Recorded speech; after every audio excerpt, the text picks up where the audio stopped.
Hello everyone, and welcome to the Not Ancient Greek Epistemology show. The last time that we talked, we discussed the ancient Greek philosophers of Plato, Aristotle, and the Sophists, specifically Gorgias, who you guys were all able to meet.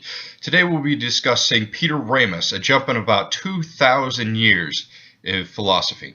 For those of you who saw my last video, I would like to say welcome back, and I hope you'll bear with me while I explain a few things to the newbies. As for the newbies, welcome. I hope you learned something from today. First, we will start off with what an epistemology actually is. And an epistemology is the theory of knowledge, and it differs with every philosopher or rhetorician that you will see. Now, for his time, Ramus had some pretty outlandish views on rhetoric, philosophy, and the world, and he wasn't afraid to share them. He was banned from teaching for a good portion of his life, and in the end, he pretty much died for his beliefs. Now I'm going to provide a little bit of background information on Ramus. He was born to a very impoverished family, but they felt that they had very high hopes for him. He attended the University of Paris at age 14, where he earned extra money as a servant for the wealthier students.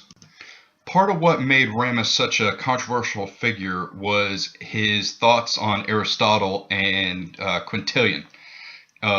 He thought that they muddled rhetoric. He really disliked them both. And as I mentioned previously, he was banned from teaching for a good portion of his life. His first two textbooks were banned, and they were banned because the teachers at the university disagree so wholeheartedly with his views on teaching and his views on rhetoric and math and law and things of that sort. He was reinstated when Henry II became king, and he had a very influential friend in Charles of Lorraine who became the Cardinal Guise, which is a pretty prominent role in the Catholic Church. Later in his life, when Ramus converted from Catholicism to Protestantism, it lost him that connection with the Cardinal Guise, which in the end proved damning for Ramus. With the loss of his friendship with the Cardinal Guise, he lost a lot of control of his life. In the end, he actually had to leave Paris. He went to Germany and Switzerland and tried to obtain teaching posts there, but was unable to attain them. So he came back to Paris, where he was brutally murdered in the St. Bartholomew's Day massacre, where members of the Catholic Church went around and killed Protestants. His death was not all about him being a Protestant, however, because the king had given specific orders that he was not to be killed, and he died only at the very end of the slaughter. So it is thought that one of his professors that he worked with pointed out to the mob where he was staying at that point, and their differences killed him. Now let's get into what Ramus thought about philosophy and rhetoric. He was one of the first to split them. He believed that philosophy and rhetoric were two separate things. He actually called them dialectic, which philosophy is a part of, and rhetoric.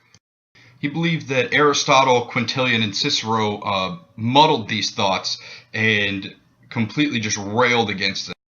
His main argument was that Aristotle, Quintillion, and Cicero create an inaccurate depiction and representation of both dialectic and rhetoric. Ramus adds that Quintillion, in his arguments against Quintillion, which Ramus wrote, that Quintillion added so much to rhetoric that didn't need to be a part of it. Grammar, virtue, morality. He said that while these are important in a good orator, they are not important when it actually comes to rhetoric. They're not a part of it. They're separate. He also takes Quintillion to task over the 5 canons of rhetoric. He believes that only 2 of them are actually a part of rhetoric, and the other 3 are a part of philosophy. For rhetoric, he has style and delivery, whereas for philosophy, he has invention, arrangement, and memory. Ramus also offers that there are nature's 2 gifts, which is reason and speech. Now, reason comprises of philosophy and dialectic, while speech comprises grammar and rhetoric.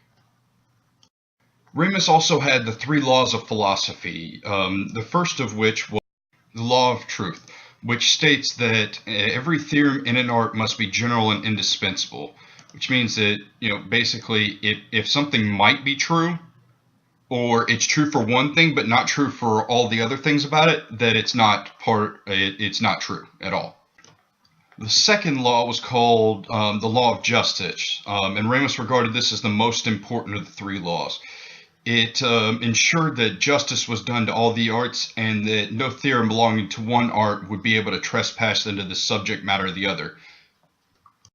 The last law was the law of wisdom, which was the concrete principle of how an art should be organized according to general theorem.